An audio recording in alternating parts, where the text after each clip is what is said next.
Wala po tayong masahan sapagkat alam niyo naman po, Sir Jade, ang ginawa po ng administrasyon na to ay winasak ang lahat ng institusyon.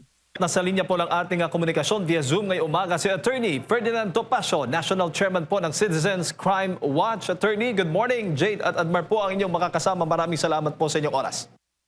Yes, magandang umaga rin po, Sir Jade, Sir Admar. Mabuhay po kayo at lahat ng ugat sa inyong katawan. Thank you, sir. Attorney, unahin natin itong kaso, reklamo ng 18 sundalo, dating mga sundalo. Ano bang status po nito? Hindi po talaga ako ang abogado ng mga 18 Marines, si Attorney Levy Baligod. Pero ang alam ko ay ang kinakataka po dito ay sila po ay pinatawag sa National Bureau of Investigation. At ang sabi ng direktor ng NBI, ito daw ay sa lakas ng isang subpoena na ginawa nila dahil sila daw ay dineputize ng ombudsman. Pumunta po ako roon, kasama ko po ang aking kliyente, si Mike Defensor, at question po namin yung subpoena.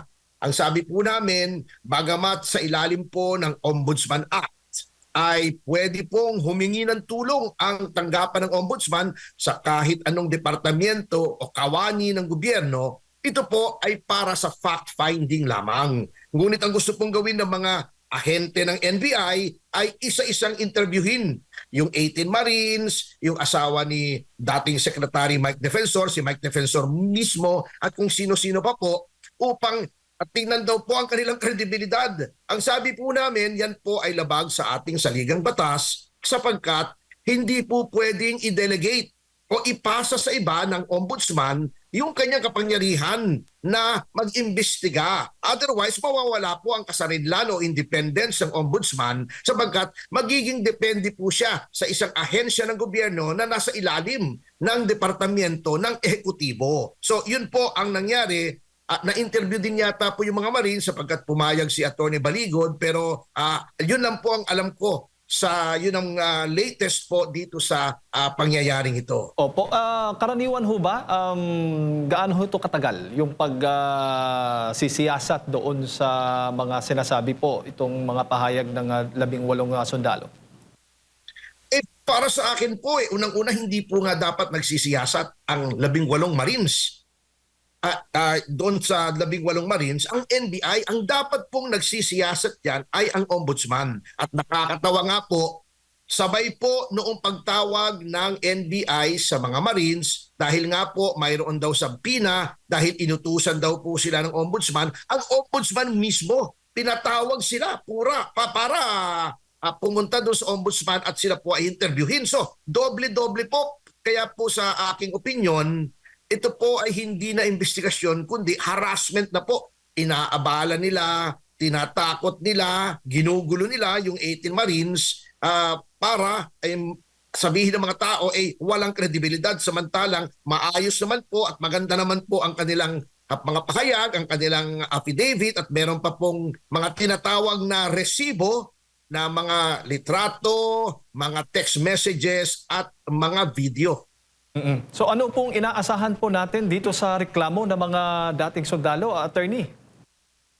Wala po tayong masahan sapagkat alam niyo naman po, Sir Jade, ang ginawa po ng administrasyon na to ay winasak ang lahat ng institusyon.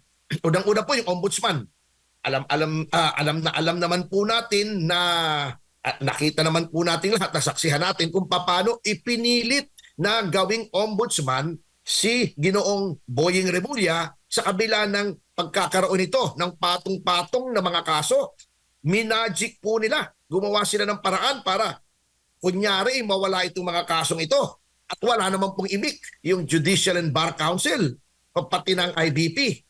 At pangalawa, etong Blue Ribbon Committee po natin nung papalapit na po ng papalapit sa pintuan ng Malacanang yung investigasyon ng dating pinuno nito, si Senator Dante Marcoleta, ay bigla po siyang pinalitan at inilagay si Senator Lacson, isang tao na kitang-kita naman po ng sambayan ng Pilipino, walang ginawa kundi pagtakpan si Ginoong Martin Romualdez, ang ating Pangulo, at sirain yung mga ebidensya laban kay Romualdez at kay Marcos Jr. So, ano pa pong maaasahan natin ang ating mababang kapulungan sa gitna ng krisis? Merong malaking iskandalo nga po, yung 1.3 trillion na flood control scam ay una pang inaatupag. Yung impeachment kay Vice President Sara at pendalo na naman yung ginagawa nilang mga hearings. Sa kabila rin ito ng hinaharap po nating malaking krisis po sa mga presyo ng mga produktong petrolyo. So, saan pa po tayo pupunta kung lahat po ay kontrolado nila at ayaw nilang masangkot yung mga pinoprotektahan nila. Opo. Nabanggit po ninyo, impeachment ni Vice President Sara Duterte, attorney. Itong pinapansumpi na nga ng Kamara itong sa kanyang SALN. Diyan po sa Ombudsman. At willing naman daw yung Ombudsman magbigay ng SALN na dokumento tungkol nga dito kay Vice President Sara Duterte. Anong masasabi po ninyo? Yan nga po ang kinakataka ko. Alam niyo po, itong ginagawa ng chairman ng Justice Committee, si Representative Luistro, ay halatang halata naman po na ito po ay labag sa batas. Sabagkat, bagamat sinasabi nila na talagang may hearing dyan sa Justice Committee kung mayroong nagsasampa ng mga impeachment complaints, bakit po sumusobra o lumalabis doon sa kapangyarihan that level, ano po? Sapagkat ang nakalagay lang po sa saligang batas at sa House Rules na tama sa function ng House of Representatives na mag-initiate ng mga impeachment complaints at ng articles of impeachment ay unang-una, i-determine nila ang sufficiency in form.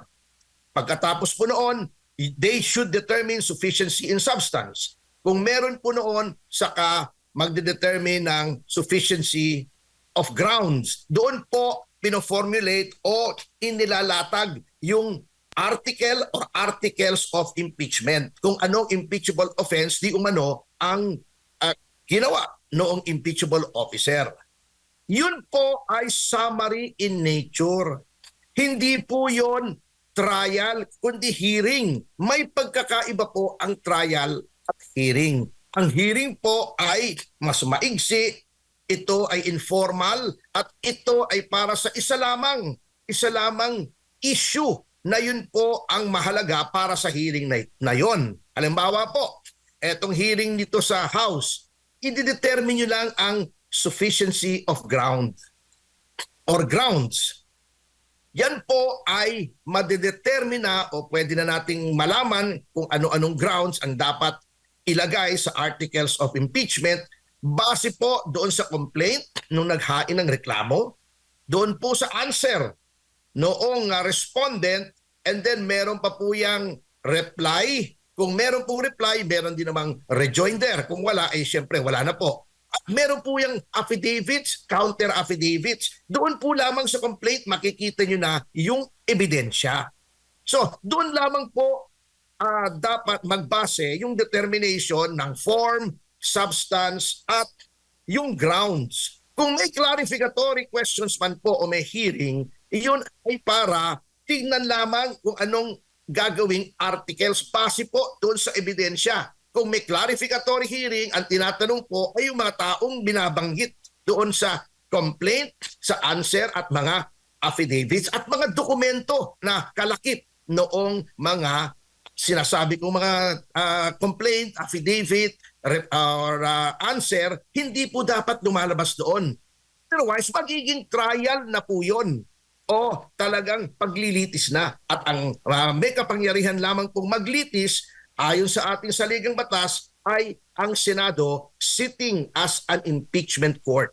Opo. Attorney, bago ko ipasok kay partner Admar, kayo ho ba ay naniniwalang lulusot, papaboran ng Supreme Court yung petisyong inihain kamakailan patungkol nga doon sa paghiling na mag-issue ng TRO ang Korte Suprema laban dito sa impeachment ni Vice President Sara Duterte, considering na masyadong mapolitika po ang issue ito? Ayoko pong magkomento sa isang pending case. Suffice it to state that in my considered opinion ay yun pong mga yung mga petitioner po noon are well within their right sapagkat nakita na nga po natin kung paano pong inaabuso ng House Committee ang kanilang kapangyarihan. At ginagawa po nila yan sapagkat very politically charged nga po itong House Committee at ang gusto po nila ay hindi lamang magkaroon ng articles of impeachment at i-relay sa o i-transmit sa Senado, kundi dito pa lamang sa stage na to o level na ito ay sirain na si Vice President Sara Duterte. Hindi na po ito hearing on sufficiency of grounds. Hearing na po ito. Parang full-blown trial na ito. At ang kanilang pumpakay ay isa lamang, ay sirain si Vice President Sara Duterte. Bakit? Sapagkat hindi po sila nakakatiyak na kapag ang articles ay na-transmit sa Senado ay magkakaroon sila ng conviction, hindi lamang dahil sa politika sapagkat napakahina po ng ebidensya. So, ginagawa na lamang po nila itong demolition job laban kay VP Sara Duterte. Attorney, magandang umaga. Hingi lang po ako ng opinion ninyo sa naging pahayag po ni Congressman Ridon at sinabi niya na mababasura, tingin niya mababasura daw yung petisyon sa Korte Suprema dahil wala daw tinatawag na legal personality yung mga petitioner at hindi rin daw pwede na mag-file as taxpayer dahil kapag taxpayer suits daw kailangan daw ang pinag-uusapan ay disbursement ng public funds sa attorney. Opo, yung si Congressman Ridon, malaki ang mukha niyan eh. Anyway, alam nyo ayoko na rin magkomento dyan sapagkat that would go into the merits of a pending case. Yan po ay sub judice na tinatawag. At si Atty. Ridon, bilang abogado, ang alam ko abogado si Representative Ridon. At kilala ko po yan personal. At magaling na abogado yan. Kaya lang kalungkot-lungkot, yung kanyang galing ay hindi niya ginagamit sa ewan ko kung anong reason, ngunit alam niya he knows better as a lawyer to be commenting on a pending petition before the Supreme Court. Not only that, he knows better than to preempt the Supreme Court. Isa pong paglapastangan sa Korte Suprema yung pangungunahan mo. So ako sa kanya titigil-tigil na po ako. Opo. Yung kaibahan naman nung nagpetisyon, kasi parang almost same personality yung nagpetisyon din yung pinakauna na nakakuha ng paborableng desisyon sa Korte Suprema. At itong petisyon na panibago po, attorney, anong kaibahan po? Opo, pareho rin po kung kung ang tinutukoy niyo po ay yung Duterte versus House of Representatives. Una pong naghain si Vice President Sara Duterte dyan. At definitely, yun ay may legal personality. Ngunit, may pangalawa pong petisyon na kinonsolidate po dyan na inihain po ni Attorney Israelito Torion at iba pang mga personalidad. At yan po ay kinatigan din ng Supreme Court. Sinabi na ng Supreme Court na mayroong personality as taxpayers. So, ayoko nga pangunahan ng Supreme Court, ngunit ganun din po kasi yung pangangatwiran noong petisyon na bago. So, para sa akin, hayaan na po natin ang kataas-taasang hukuman na magdesisyon dito. Bilang abogado, ayokong bastusin ang Supreme Court katulad ng ginagawa ni Representative Ridon at hayaan ko na lang pong magdesisyon ito.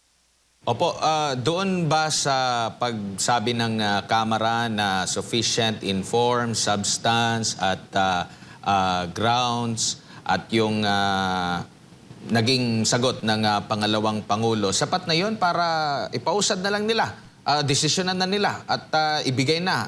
Kung gusto mo nilang paboran, ibigay na sa Senado para umusad ng gusto itong impeachment at wala ng mini-trial na mangyayari.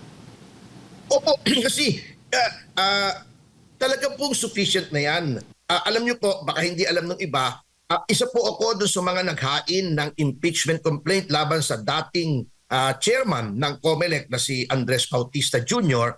Ito po ay successful impeachment po to in the sense na ito pong impeachment ay it was found to be sufficient in all aspects, form and then substance, in-overrule ng plenary. Ang plenary ang na-determine na ito ay dapat iangat sa Supreme Court at nakita ko po yung proseso, yung actual na proseso po dyan sa House.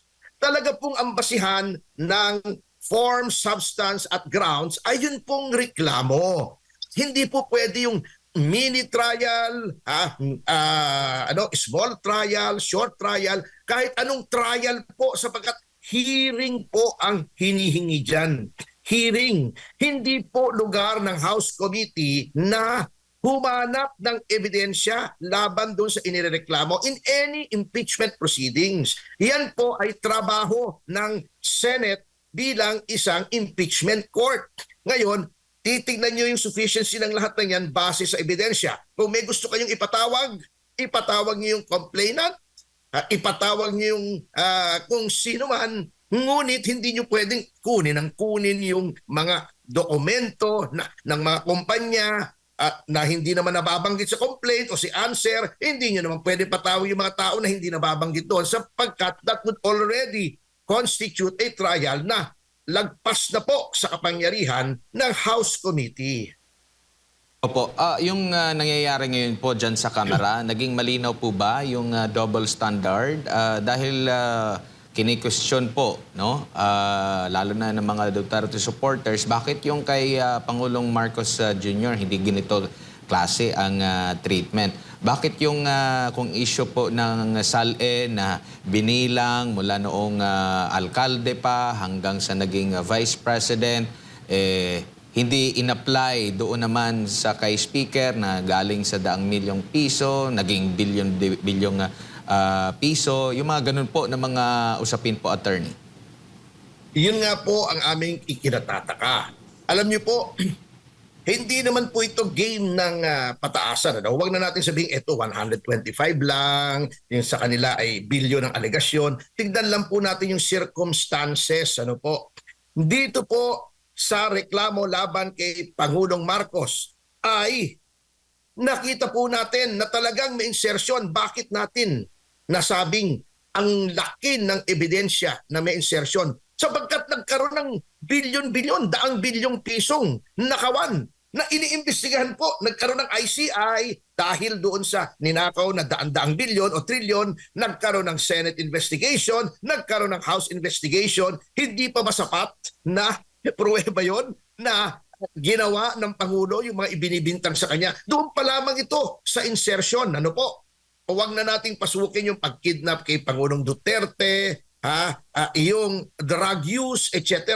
Huwag na natin munang tingnan yon at may mga pending pa. Ito lamang sa General Appropriations Act na ngayon ay nakabinbin na rin sa Korte Suprema. Without going into the merits of that petition, kitang-kita na natin na at least yung sinasabi ni Chairman Luistro na probable cause, ayun na yung probable cause mo nandoon na mismo sa reklamo. Ang problema lamang po, yung aming reklamo na mas maraming ebidensya na pinakita naman po natin sa publiko, nakahon-kahon ang aming ebidensya, libo-libong pahina ng mga dokumento, 20 o 30 USB, hindi po nila tinanggap. Diyan lamang po kitang-kita natin na pinapaboran po ng ating House of Representatives ang Pangulo at tinatarget po nila for political assassination si Vice President Sara Duterte.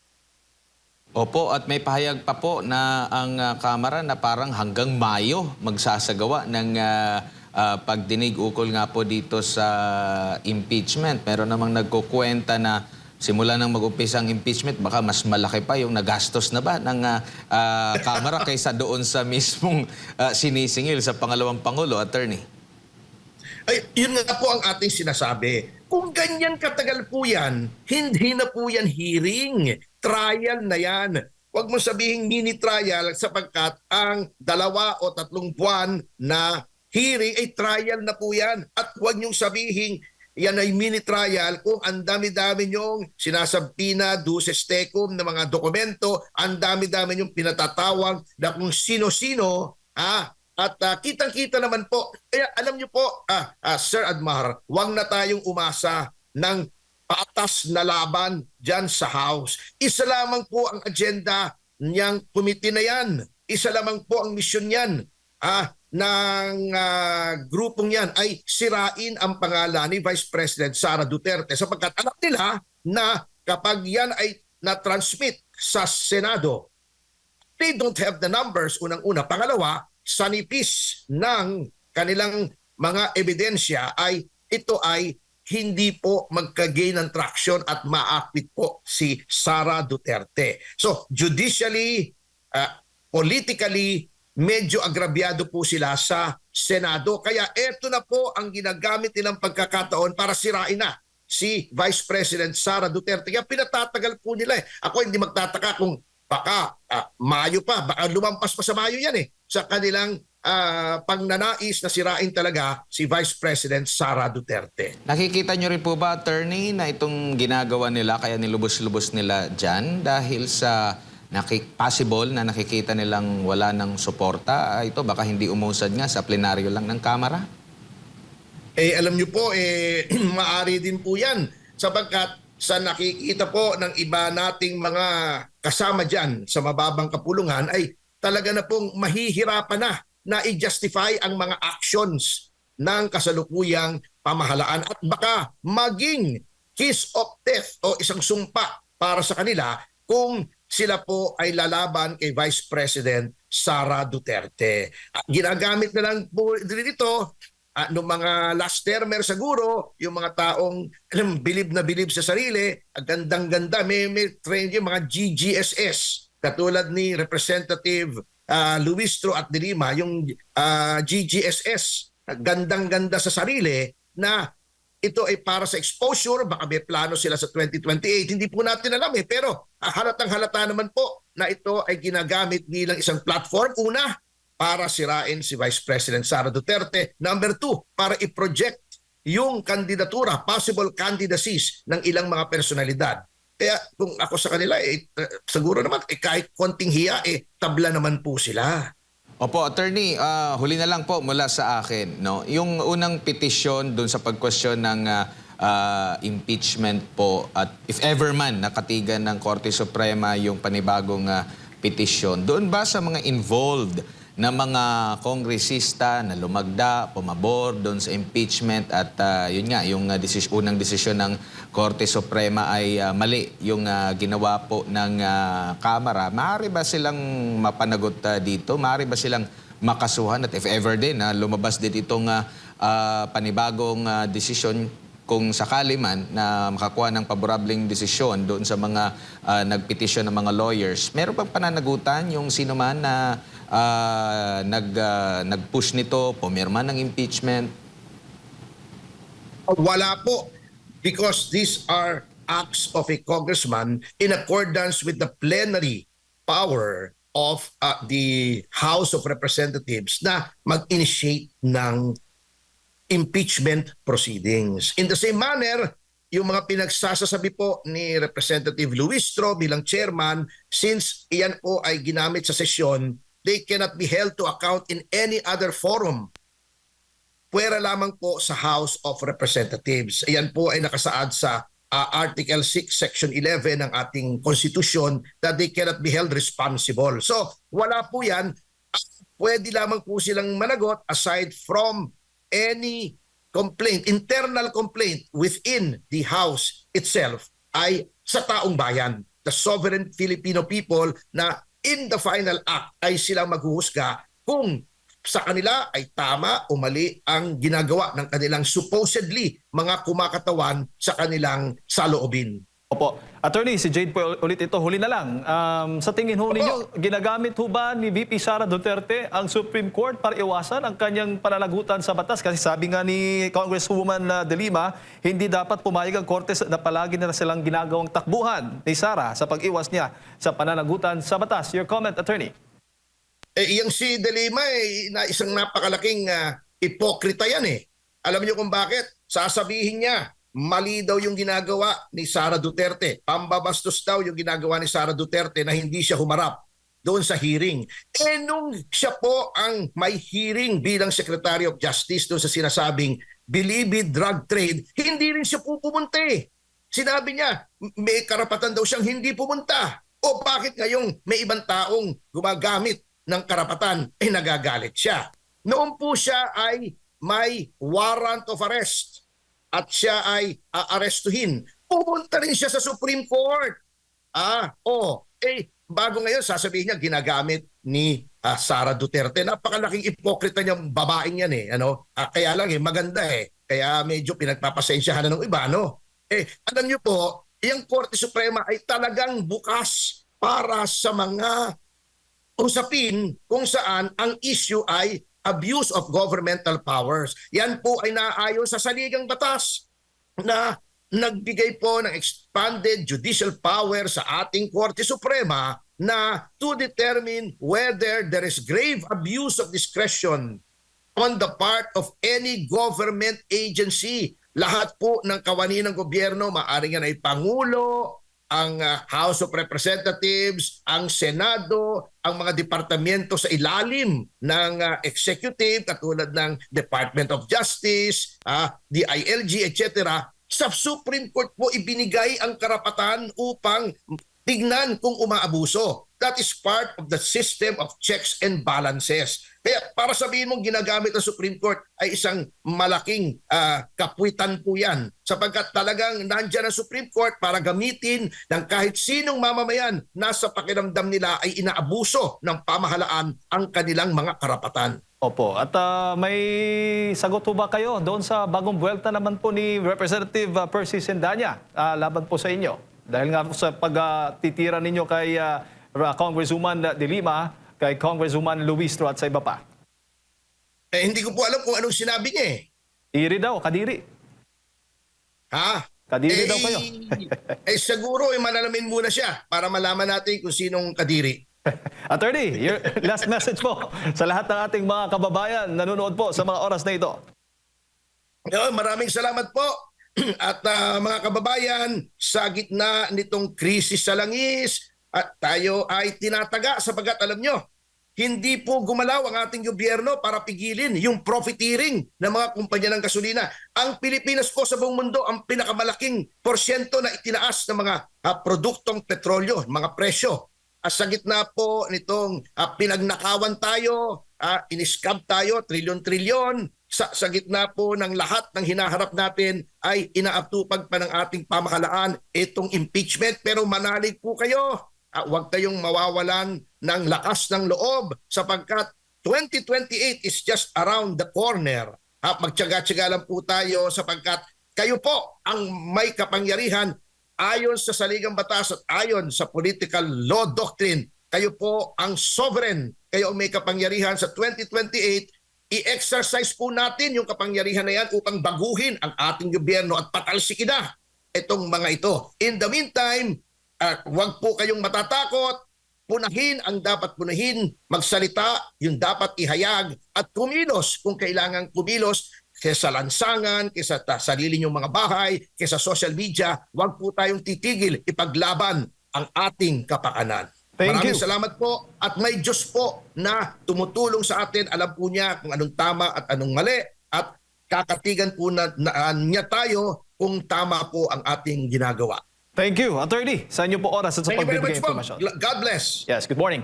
Ayun po mga kababayan, si Attorney Ferdinand Topacio, National Chairman po ng Citizens Crime Watch, ang ating pong nakasama napakinggan ngayong umaga. Kaunay nga po dito sa issue ng mga dating sundalo, yung 18 ex-soldiers at itong impeachment complaints laban po kay Vice President Sara Duterte.